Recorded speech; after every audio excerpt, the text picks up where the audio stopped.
Yeah, so from me as well, welcome, John-Erik. It's great to see you. Yeah, We'll great to see you certainly too. work together, but it's been a while since we caught up. And most importantly, it's I don't think we've caught up since you made the career change and landed that first job. That is true. Yeah. So obviously 2023 is just around the corner. We're bound to have a lot of people that are considering the career change and making the same kind of first steps towards the career change that you made. So the idea behind this session is basically to talk through your career change, and then give advice to anyone that is in the same position as you were about a year ago or so.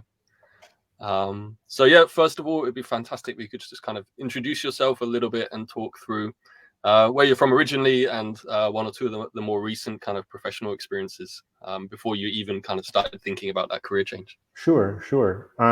So hi, I'm John-Erik. I'm from Los Angeles originally. I went to university in New York, and then I ended up in Berlin about 13 years ago, and I'm still here. I studied fine art in undergrad, which means that about 3 months before graduating, I realized I was screwed, and I sort of panicked, thinking about like how to actually have a job from there. I went into video editing. Was kind of like my first life. The first stage of my career was as a video editor. When I moved to Berlin, that broadened into more types of editorial stuff, including copy editing and copywriting. And that's why I ended up meeting you, because when I got sick of the freelancer thing, I ended up as a SEO writer at Babbel, and that turned into a content writer, turned into a content marketing manager. And that was the second phase of like content creator sort of morphing into a marketer. And yeah, it was at the point of, after being at Babbel 6 years, when I would say the main kind of frustration, the main, let's say like the sort of itch that I had doing marketing that let's say opened up the possibility of thinking about UX design, was that I was getting frustrated writing lots of content that was supplemental to a digital product and about the digital product, and sometimes supplemental to the point that when the digital product didn't do something, the sort of marketing material we had these sort of like this network of landing pages that would kind of have sort of, let's say, extracurricular sort of like Babbel language learning content. And I guess that I was tired of I would say I was doing, like, without realizing it, maybe 40% of a UX designer's role, but not actually having a seat at the table when it comes to product design. And I think that's when I was like, maybe I kind of want to be inside the room of the people making decisions about a product. Mm-hmm. So you mentioned the kind of push and pull factors, this idea of being kind of frustrated in your current role. What would you say were the kind of pull factors, or what was pulling you towards UX design, aside from this kind of influence within the product area? I think it was just the fact that I consider myself a bit of a generalist, and I guess I always have been. Maybe the fact that I studied art, but that already sort of puts you in a position of like, okay, I'm not just going to somehow like take the job of the thing I studied for, because you're not going to like answer a ad for artists, like, or in very specific types of circumstances. And I guess I wanted to maintain being a generalist rather than a specialist, and which I feel good about right now, because considering, let's say, the climate in tech and with layoffs and stuff, I think generalists are in a slightly more robust position than super specialized people. And I was, interested in doing something that could sort of balance.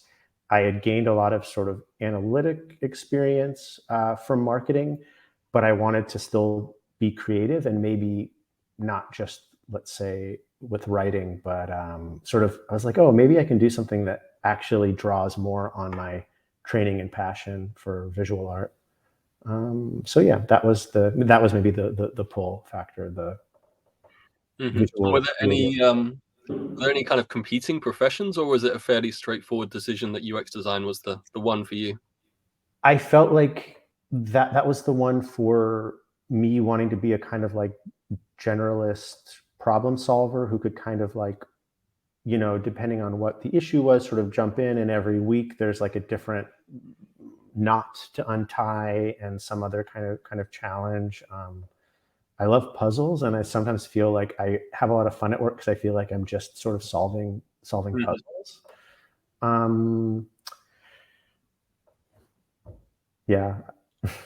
So UX was the one. It's interesting. Yeah, because I think anything else would have been more of a like, let's say, drilling down even more into a certain, like if I'd stayed within marketing, I just also sort of ended up as a team lead. So it was also like I was getting a lot of soft skill type experience at Babbel. But yeah, I think I wanted to be able to just like kind of do the kind of work where you're collaborating and in meetings and making decisions, but then you have the opportunity to like the next day kind of work solo and like dig into your design files and make stuff.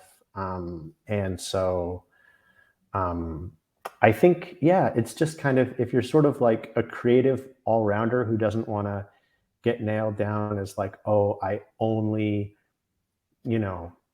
to be like an illustrator or someone, I think, yeah, I like to keep my options open maybe, and like to be surprised by what's on my to-do list every week.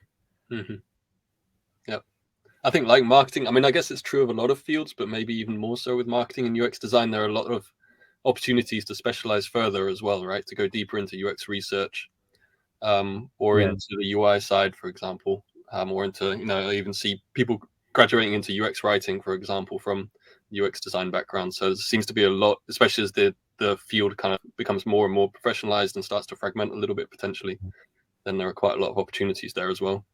Yeah. And I wouldn't rule out specializing more in the future, but at least I feel like I'm in the right area that I want to be in. Mm-hmm. Whereas any further specialization from this point will very much be, in the area that I'm enjoying. Yep. I think that specializing more in marketing would have pushed me maybe a little bit more out of my creative brain space. Mm-hmm. So if we imagine that you're in this position where you've decided that UX design is the field for you, how did you go about deciding basically how to kind of execute that career change? Because obviously there are different options of self-learning, returning to university and doing a longer program, or there are the kind of programs that CareerFoundry offers. And obviously, as much as I wish CareerFoundry were the only provider, there are lots of other schools in this kind of area. So how did you go from basically deciding UX design was for you to deciding the method and deciding to go with CareerFoundry in the end? Okay. So basically, I think it came down to, like, in the research that I did, it came down to the what would make me feel the most confident after finishing to say, okay, I actually know this. So there were certain programs that seemed like too easy almost, or it was like, wait, this is way too fast. Like I sort of, like, there was one that I was looking at. I don't necessarily remember all of them, but there's one that is affiliated with a university in the UK, but it's also online. But its actual curriculum is pretty much the equivalent of the Intro to UX Design, which is just the first chapter of the UX design course. So I could have finished that faster, and I could have had something on a piece of paper that says, oh, look, this is affiliated with a university. It might have sort of had a certain kind of weight. Let's say if someone's looking for like a CV, wanting to see like the, university, but I wouldn't have known what the heck I was doing. And I really, I wanted to feel like I had enough experience through the course I was going to do, that when it came to doing that in real life, it wasn't theoretical. It wasn't like, oh, I read something about this, but it was like, oh, I've done this. And I've done it in a way where I, worked on it, got feedback, talked to my mentor about it, like really. So I just wanted something robust enough, because I didn't really want to be in a like fake it till you make it position if I'm going to make this big of a commitment to a change, you know? Mm-hmm. Yeah. So you I mean, mentioned that when we started working together in 2014, I was faking it till I made it. I can admit that now. right? Everyone I does. admit it now, but I didn't. I wasn't going to make that kind of leap in my late 30s. I wanted a little more certainty. Mm-hmm. Yeah. But I think a little bit of that niggling sense of imposter syndrome is always difficult to get rid of, right? Yeah, yeah, and I think everyone feels it, but the difference is if you recognize a bit of imposter syndrome and you say, okay, but I still know what to do. I still, even if it's a matter of like, in my first couple of weeks at my job, I sometimes would log in to my CareerFoundry account and just like remind myself of like the project that I did related to this thing I needed to do, just to like, okay, I'm just going to check, and it was nice to sort of have that. That sort of just to fall back on, and a sense of like, oh yeah, okay, that's right. I do know this. I did do it. It was validated by other people who gave it feedback. So yeah. Mm-hmm.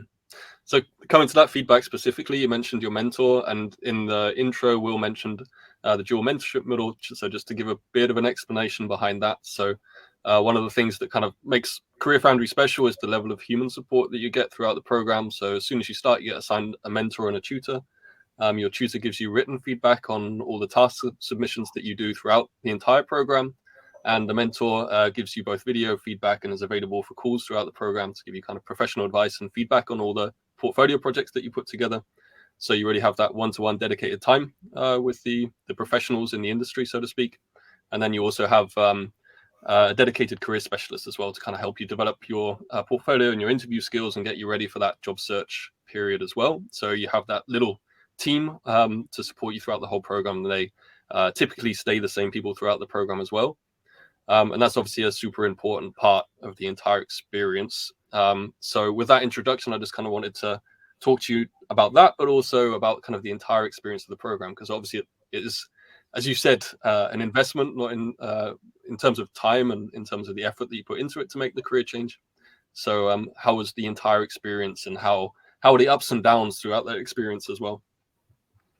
Well, the first thing I can say is that the thing that, let's say, smooths out the ups and downs and keeps and kept me motivated, and also kept me, I guess, grounded a bit, was the fact that you have these like actual humans who you're in touch with on a regular basis. Because if you just look at the learning material on its own, it can become very monolithic, and it can be easy to lose a sense of context and scale.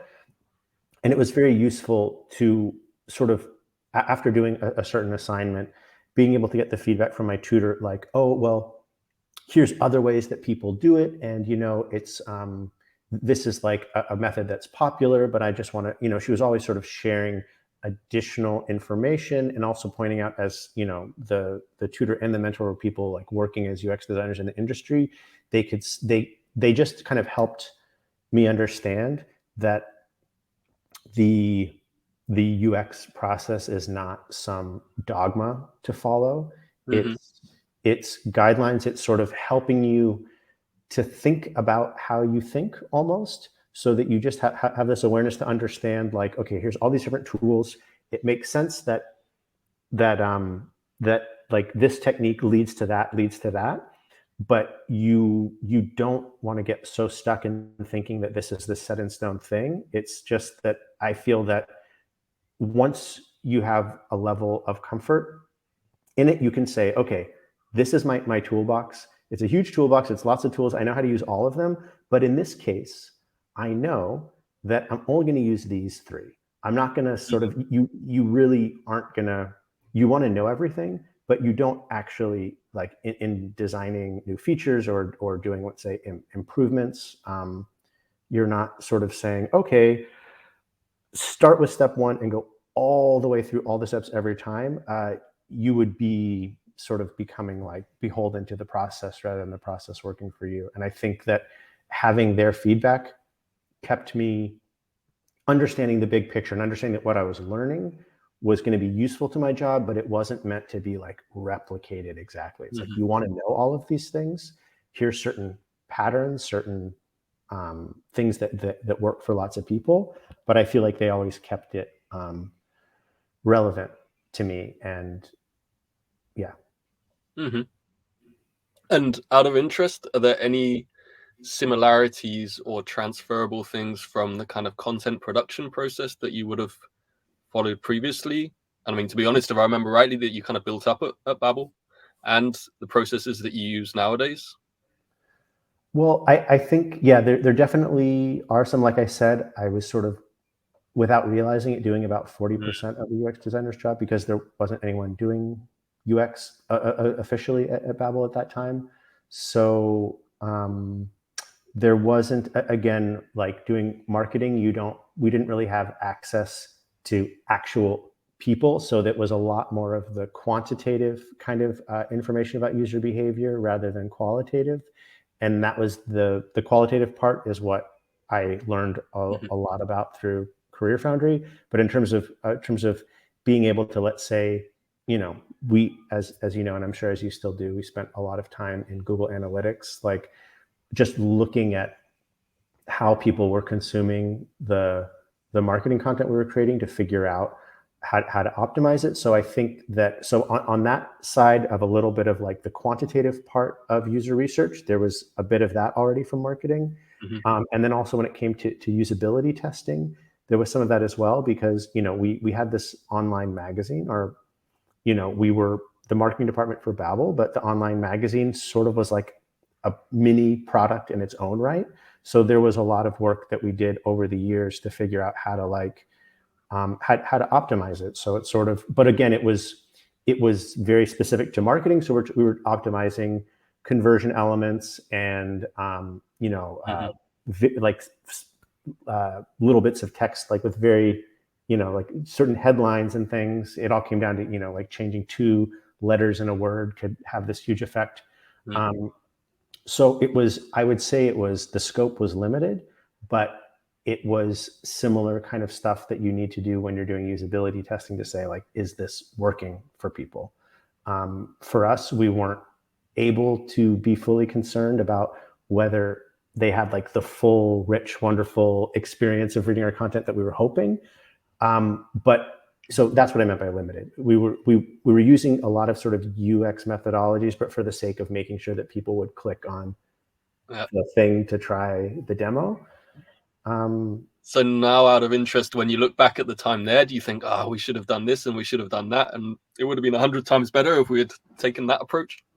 Well, what I can say is that after sort of now working as a UX designer for almost a year, and after going through the program and understanding these, it's almost more like values, I would say, more than like exact like rules. But I would say that we spent a lot of time with this kind of like just not having always the most relevant information, or a kind of like, oh, we want to test this. And it would just be that like a bunch of people in a room would start shouting out ideas about, oh, we could do it just, we could make the button orange. Oh, we could make it green. Oh, what if we put it here? And it was just kind of like kind of spitballing at the wall, like throwing stuff and seeing what sticks.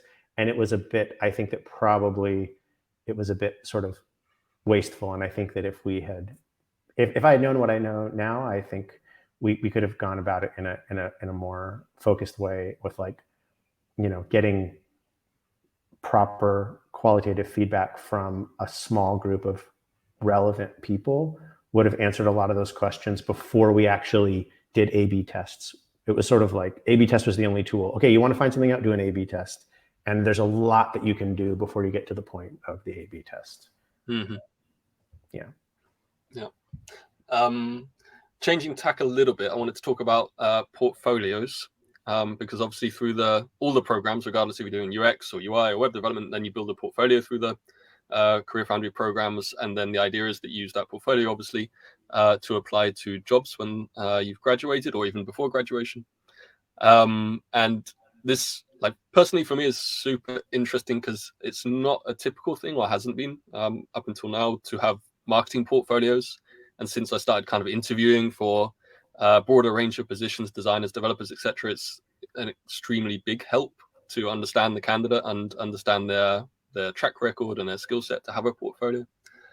And in our new marketing program, it is something that you do as well. You build out this portfolio, but could you talk through so that everyone kind of understand what's involved in that throughout the program, how you kind of put it together progressively, and then progressing from that point of portfolio building, how did you then start the job search process?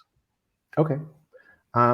So another thing that I liked about the program is that the portfolio is the goal, basically having a really strong case study to put in your portfolio. It is the goal. So it isn't like you do the course and then you say, okay, now time to make my case study. The milestones, basically the end of every section has the result of which I would say is a piece of that final case study. You're not necessarily going to sort of take all of them and just like plop them together in Figma and make like a super long PDF out of them, because it's almost too much information. But each of those basically is like, you have that milestone. So you sort of say, okay, this is the template, let's say, from which I'm going to edit down. And so basically like my case study was like every end of section kind of larger assignment edited down and just thrown together, because eventually, so it's like the structure was there. I didn't have to think too much about how to put this together. It was most of the effort was like, okay, I've done all of this, but I don't want, a 50-page case study. So I'm just going to now like kind of make a greatest hits of it kind of as the actual case study that I shared. One thing I have to say, it doesn't get, or I didn't really know as much about it until I was already doing the program, but there's the additional course, like the job prep course, makes a huge difference. I thought I knew better. I thought I didn't need it. It's like, oh, come on, I don't need someone to tell me how to apply for jobs. And so before I had started the job prep course, I was like in, let's say, like the last few weeks of the main UX course. I started applying to jobs. It's like, okay, well, I just, I was getting impatient and maybe a little like nervous. And so I just started applying to stuff. And I can say that of like the 20 or 30 jobs I had applied to before I finished the job prep course, I'd say I got, I got maybe interviews for 2 of those, and neither of them went further than 1 interview. And then afterwards, the 20 or 30 that I applied to, let's say officially, as I should have done, like with all the information from the job prep course, I don't remember exactly how many interviews I had from that, but I do remember that basically it was like from the point that I properly finished it, I had found a job in a month. So there's a lot to be said for the way that course helps you craft your CV, because the portfolio piece is important, but the way that helps you craft your CV, the way that helps you think about networking, not as collecting strangers on LinkedIn, which I think a lot of people think networking is, but like properly finding quality connections and investing some time in that. And the other thing I'll say is that it's very unlikely you're going to get a job based on a single portfolio piece. So as much as the piece that is the result of your CareerFoundry course, as much as that's really important, and I think it has a lot of weight to it, you want at least one other thing. And I know that a lot of people, I don't know if this is still the case, but when I was like a year ago, a lot of people would make their other one, they would choose an existing platform or thing and say, oh, I'm going to like fix it. What I personally think is not good about that and might sort of undermine your credibility is that in order to do that, it's pretty much just like a UI exercise, because you don't know all the stuff that the company knows that led them to design it the way it is.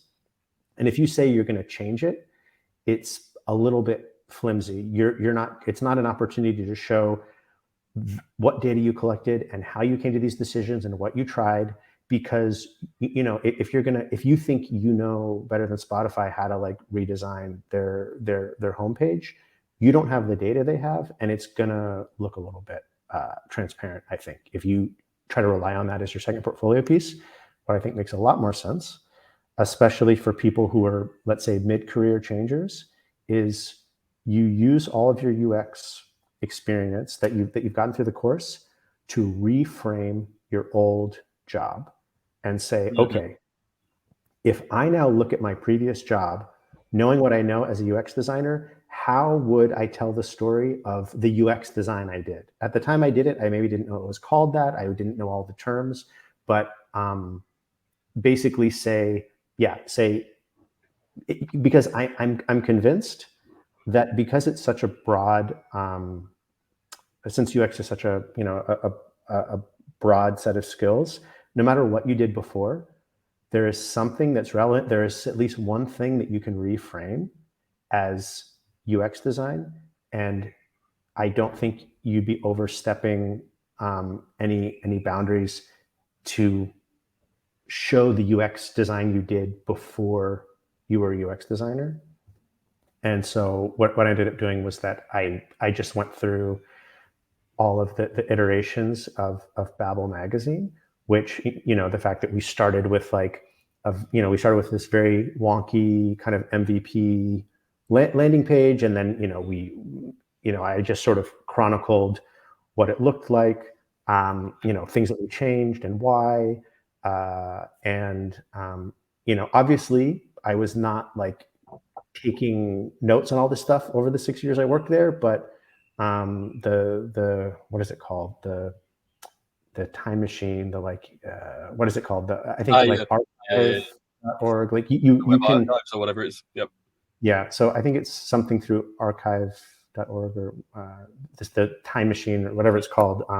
I was able to go back and just find, I was able to get screenshots of like, this is what it looked like in April 2014. This is what this page looked like in December 2014. And I just was able to tell the story of, So I think that that's that brilliant made advice. a bigger impression, because the main thing that people will say in interviews when they say no is to be like, oh yeah, it's, it seems good. It's all interesting, but they can sometimes, if people are a little bit risk averse, they'll say, oh, but we feel a lot more comfortable if you already had a year of UX experience. And if you can just say, well, this is the UX I've already done, it just makes you look like less of a newbie. Because I don't think anyone here, unless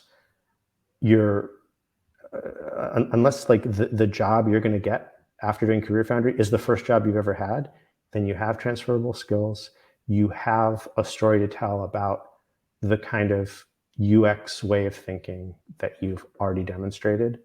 And the fact that you've arrived here wanting to do UX means that it's been on your mind, and you must be good at some of it before learning how to do it officially. So you can just nip that in the bud, and you can say, here's how I already did it. I think just putting myself in the shoes of the interviewer in that situation, then it immediately communicates a kind of approach to growth, recognizing your own mistakes, and humility as well. If you immediately shows that kind of career growth, if you say, okay, these are all the things that I did wrong in the past, and these are all the things that I would now do better with the knowledge I have, is the kind of perfect message, I think, to communicate in any interview. You want that mix of kind of humility and willingness to grow, and awareness of one's own shortcomings as well. So very, very cool advice. Is that something you kind of came up with yourself throughout the program, or is it something that's kind of actively advised or suggested to you? So that was suggested by my mentor. He was saying, he had said, because I think that when we first started out, I told him that I was really interested in learning Figma. And that's not directly part of the course because it's sort of platform agnostic. But I told him I want to learn it. And so he encouraged me to basically do all my assignments in Figma to begin with. It's like, the more you use it, the more you get used to it. And he gave me a couple side assignments. And when it was just for the sake of learning how to use Figma, he did have me redesign existing pages or even try to like copy them. But he said, this is just for the sake of learning how to use the tool. He's like, do not mistake this for, he sort of said, this is not a portfolio piece. Don't rely on this for showing your UX skills. Yeah. And then and I think a combination of that, and then also the job prep course also really like hammers home, like, don't act like your hireability starts with when you started learning UX in this course. Like, you always have something in the past to draw upon, and it's just a matter of like reframing it. I thought what you mentioned earlier as well is really common. I think that's probably the single biggest discrepancy between the kind of reality and expectations of the program as the job prep course. That everyone, or not everyone, but a lot of people come into the program and just people in general expecting to know kind of innately how to apply for jobs, and don't see it as a skill that can be acquired or can be learned as well. Yeah. And you see this huge difference in people's perspective when they finish the job prep course and realize that there are these kind of tactics to be learned in order to, or even strategies to be learned in order to increase the chance of success. And then again, as kind of like a hiring manager, you just see a huge discrepancy, right, of the quality of applications and the how specific to the role the applications are as well. Yeah. I want to move on then before we take some questions from the audience, just to talk about the new role. So you landed the new role, obviously. How long has it been now that you've been? Almost a year. I started in January this year, so it was very nice timing with like new year, new beginnings. Yep. And yeah, so I've been there almost a year. It's a small startup called Impera that's here in Germany. Of course, we're in Germany. Berlin. I can be more specific. In Berlin, and it is basically a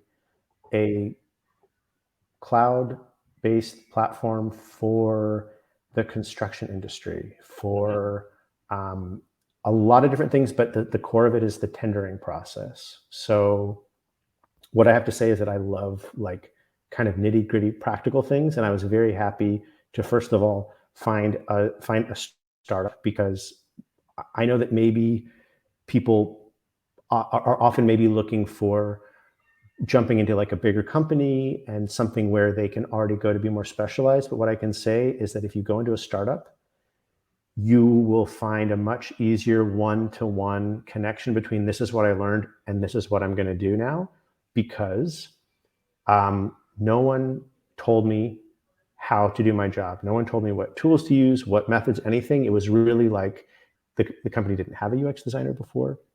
They knew they needed one because they basically, the product manager was getting frustrated by being in a room full of engineers who were solving problems from a certain point of view, and were kind of ticking off things to do on a list, but there was really there was a bit of a disconnect, also because they had, of course, started making this MVP before there were any users. And it got to the point where it's like, okay, people are starting to use this.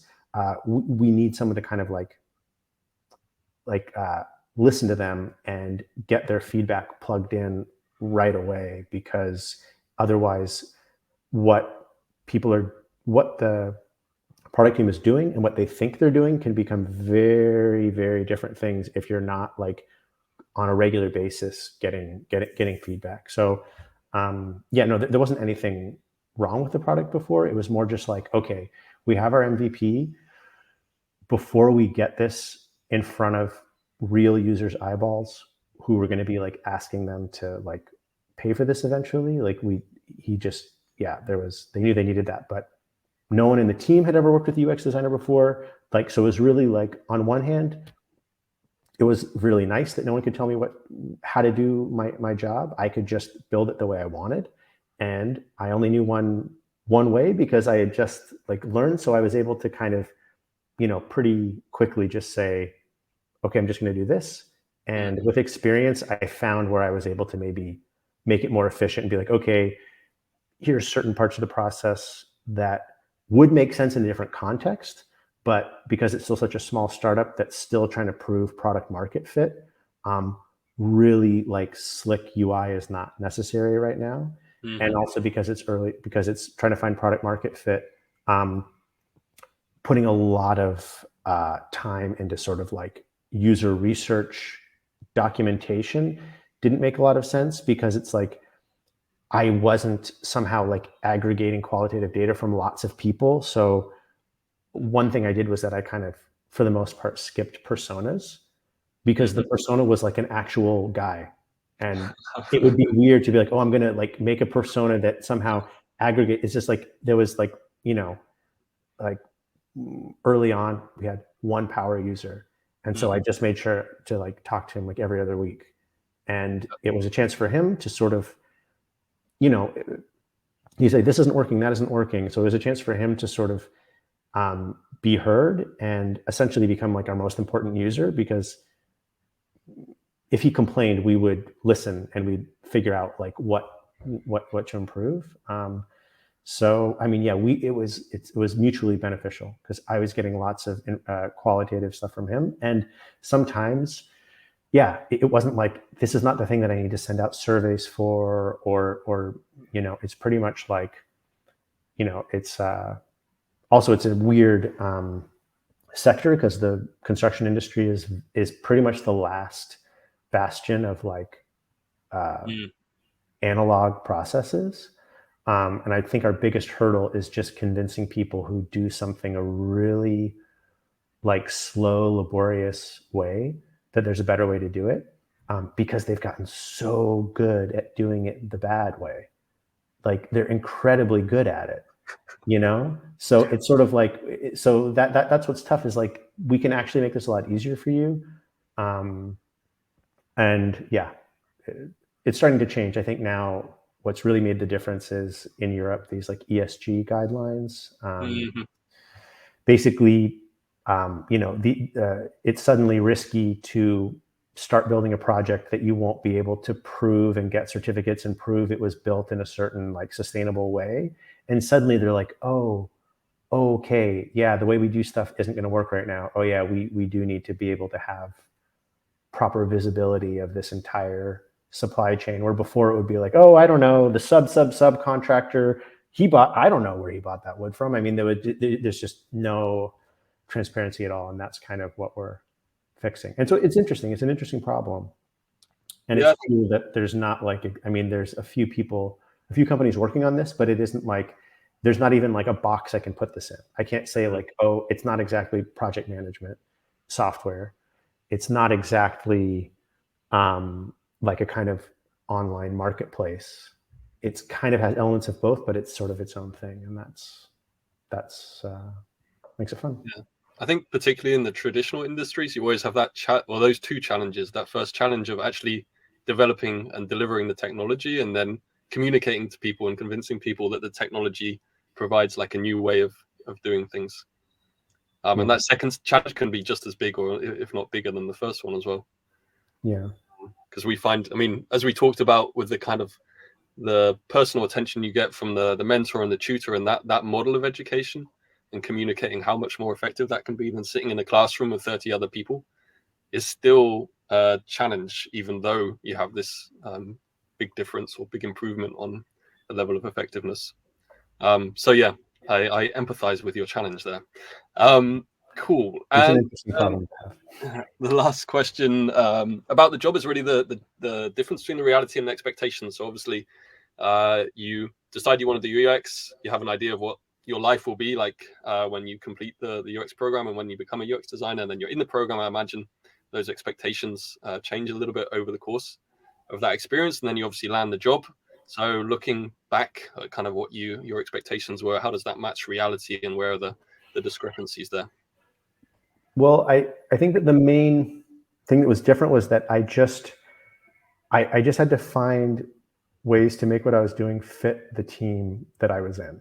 So, I could have kept doing things like, let's say, much closer to the process I had learned, but also, I jumped in, and the most important thing when I started was usability testing, because something existed. The MVP existed, but they knew it wasn't quite ready for like public consumption. And so I like right off the bat, I was like, okay, you just because you learn a process that you sort of say, okay, it starts with research and it ends with testing and making, and then you kind of go back to the beginning and you kind of cycle through this. Depending on where you work and what the project is, on your first day, you could be anywhere in that process. Don't assume that you're like, okay, time to start doing some research and like start from scratch. You're probably not going to get to do your first project from scratch. You're going to be jumping in somewhere along the way. So I think once I learned that, and then also getting used to what the reality was on the ground. I was the only UX designer. I was the only designer of any kind in the whole company. So again, when it's small like that, you have to be flexible. So my first few months, I was like creating more marketing material than I really had signed up for. But I knew that was temporary, and now they have like a marketing team. There's people to sort of do that. But it was a bit like the word designer was just like, oh, you can make stuff, right? So even though I had this idea that okay, it's all about the product. If the CEO says he needs help making a promotional video because we're applying for some grant and it needs this, it's like, well, okay, then So I would say I ended up doing a lot more video production the first 3 months than I thought. But I think it was also, but then that's an example of like, hey, this was something that I had done before that clearly contributed to me looking valuable to them as a kind of generalist. So and then I would say it was then the process of it's just been a matter of kind of whittling down to just like make what I'm doing the most efficient for the way that the team works. So I had big dreams when I started about a design system and like really cleaning things up, but it got to the point where I realized it's so early stage, and it's a lot more of like, it's a small team. There's way more to do than there are people to do it. So it's often in this kind of like, you can't often be in sort of like firefighting mode. So I just had to kind of get into the pace of the developers. And the biggest change I made was that I stopped sort of trying to have like my own process, my own vision, and I just plug what I do a lot more into the way they do things. So even though I'm not beholden to, so they work in 2-week sprints, I'm not completely beholden to their 2-week sprints, but basically all of my projects in Figma, I don't have some like master project with like, this is the perfect thing, how everything will eventually look. Each project corresponds to a ticket in Jira, and I just do the design that is relevant for what's needed for that. So the trade-off is that there's not this kind of big picture thing, but if our efforts succeed and if we grow, I will be in a position, I hope sometime next year, where I'm not the only UX designer, and then we'll be able to start focusing on things like that. Like, okay, now it's time to kind of clean up our design system. But for the time being, just figuring out, like meeting the rest of the team where they are, and knowing when the only time when I would really push against people and kind of cause friction was when it came down to people ignoring like really important user feedback. But for everything else, I was trying not to be too religious about this is the process and the way I learned to do it, so it has to be this way. I was willing to compromise on everything except for like, they just told me that this is not working, believe me, and so I did have to fight a little more than I thought to just get people sometimes to recognize things from the user's point of view, because developers have a lot of work to do, and they have to sometimes break things to make it doable. They have to break it down so much that you can be so in the weeds that it's, in order to do their job well, you can't expect them to kind of be able to have that view and like go to the other side of the screen and see what they're doing from the standpoint of, let's say, a not so tech savvy user. Perhaps a kind of slightly more philosophical question. Do you feel like the career change has kind of given you what you wanted it to give you originally? It has, yeah. I just feel, I feel like the work I do every day is like kind of adding to something I can say like, yeah, that I mean, not that I didn't feel proud of the work I did in marketing, but it just, like talking about going from like studying art and then video production and then editorial and then marketing probably sounds like such a zigzag path, but from where I am now, if I look back, it doesn't look as zigzag. It kind of makes sense that it's led to where I am. And so, yeah, I think that I have less doubt about, is this really going to like lead me to something that will still be interesting to me in 5 years, you know? So it's, yeah. And I enjoy it. I love being able to do like, just like actually design stuff and not only, you know, I mean, there's a lot of like, you know, documentation and writing JIRA tickets and stuff, but at the end of the day, like I spend a lot of time in Figma, like noodling around and making cool little components and stuff. And I like that UI part of it too. Cool. So that leads quite nicely into a couple of the questions from the audience. The first one relating to the future of the UX industry.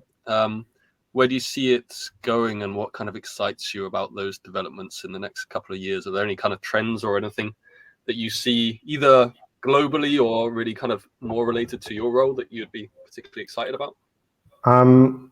Okay, well, I am hesitant to be any kind of like forecaster here on behalf of all UX, but what I can say, at least in my industry, or my industry can be an example that there are a lot of places where, let's say, digital product design would have been irrelevant, where it's becoming more relevant. And so I think that if you're, I think it could really pay to be open-minded about what industry you end up doing UX in, because yeah, I think that we saw that the pandemic kind of forced a lot of things online that weren't before, and a lot has stayed online now that it doesn't have to be anymore.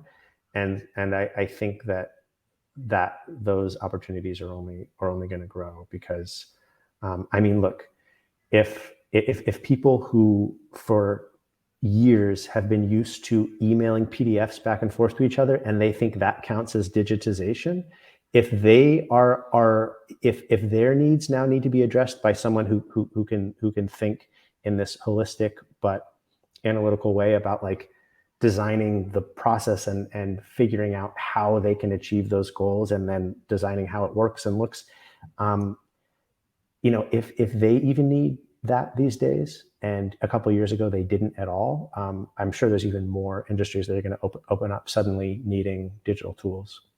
Yep. I mean, you could end up like, you know, working in agriculture or all sorts of things that you would not think has anything to do, like what does a computer have to do with that? But so I think that's exciting. But also I like practical stuff, and I had no interest in working for like a social media company or anything like sexy, but I quite like working on like tools for people who have particular jobs to do. Yeah, no, I think that's a super interesting point, because I mean, when you say tech, one of the first thoughts is the Googles and the Amazons of the world. But I mean, a lot of our graduates don't intend to work at the FANG companies, and secondly, find jobs kind of similar to the job that you found. So in a smaller company, potentially in a company that's specialized in one very specific area, and again, potentially with transferable skills, having worked in that area before, but in a different department, for example. That's definitely happens quite frequently. And like you say, the kind of digitalization of everything is kind of underway to some extent. So these opportunities definitely keep on sprouting up. In terms of your continued professional development, like one of the things with CareerFoundry students is, you know, obviously they're interested in that lifelong learning. How do you continue doing that now that you have become a UX designer, that you have the title? How do you continue developing your skills? And can you recommend any resources for that as well? Okay. That's from Callum. So I think one important thing is to keep networking, but I think that you can maybe like tone it down a bit, and you're not having to. now that like you have the job, you can sort of think about like, what do I want to get better at now? You're not sort of having to network for the sake of finding a job. And you could maybe, basically since getting this job, I've met like 3 or 4 other UX designers, some of whom I've been able to kind of start like an almost kind of like, they're a bit of like a mentor to me, someone who has more experience and can kind of,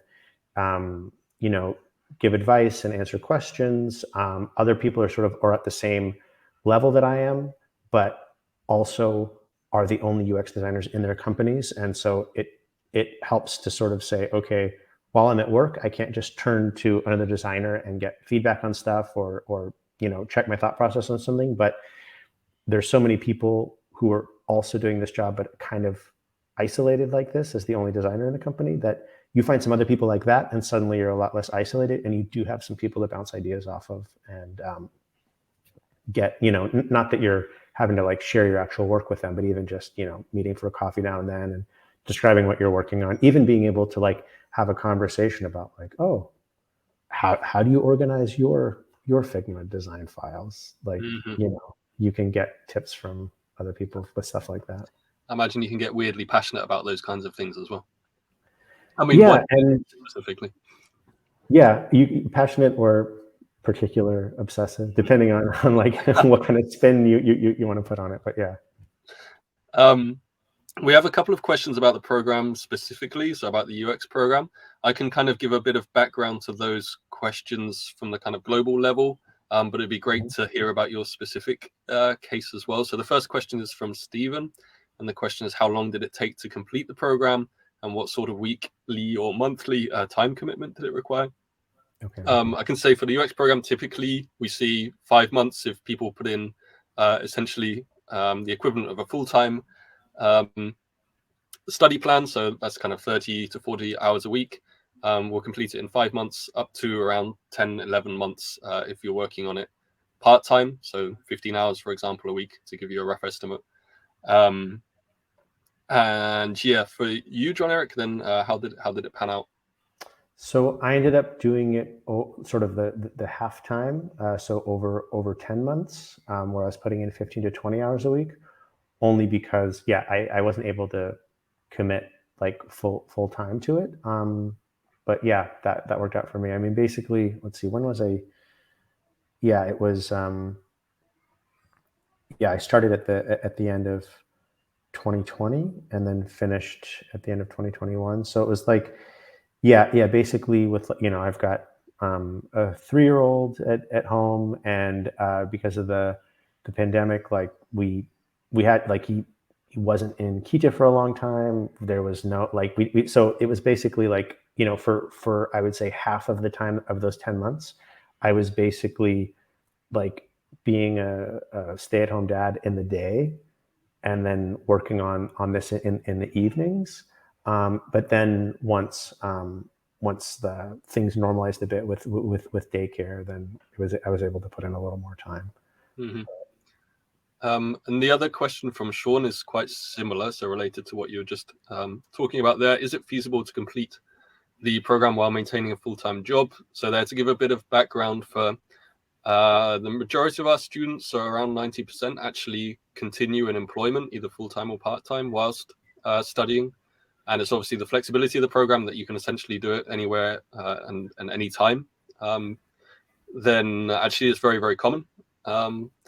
And then for John-Erik, then you mentioned that you were looking after your son as well. That's also extremely common. We have a lot of parents and a lot of people with dependents in the program because of that flexibility as well. So for you, could you kind of talk through how you juggled those commitments and the commitments to the program itself? Yeah, well, I mean, the good thing about it being online was that if, let's say, over the course of the day, I had quite like my time I could work on it was in these little bits. So it might be like, okay, I'm gonna have like, a half hour here, and then a couple hours here, and so it can be like, okay, at this point in the morning, I'm going to do some reading, and then I'm going to think about it, and then when I have a chance to come back, I'll sort of start the assignment. So it was all in little bits. But then because of, I mean, I usually would have my call with my mentor, with the, like when I had a call with the tutor or the mentor, it was usually a time that was like their lunch break or something, because that was always a time that I could do. Usually, like, you know, my kid was sleeping then, so it was kind of like, okay, I can get a lot of work done in the middle of the day. So even though it's all in little bits, like, you know, you can't do that if you're like going to some, if you're doing it at university. You can't like come to the beginning of a lecture and then leave and then like come back, you know, at night and finish it. You know what I mean? So I think that it was a little bit piecemeal for a while, but in a way that was okay. I think that it would probably, if you're doing it around a full-time job, it would probably be less chaotic than that, because you would have like a slightly easier time to schedule to know like when you're at work. I mean, it would mean working, you'd probably do some evenings and weekends to make that work. Whereas I kept rather strange hours. Yep. Such is the life of a parent or a young child, I imagine. One last question before we wrap up. If you turn back the clock to, I guess, what is it now? Just over 2 years ago, and you imagine you kind of bump into yourself in a corridor, and you want to give your younger self some advice before they embark on the program, or just some words of encouragement, what do you think you would say to your past self? Well, I mean, first of all, I'd tell him that it's doable and he'll succeed. And second of all, I would say, do not underestimate the job prep course. You are going to waste so many hours writing crappy applications that you could have done something else with that time and just waited till you finish the course and then only have done the good ones.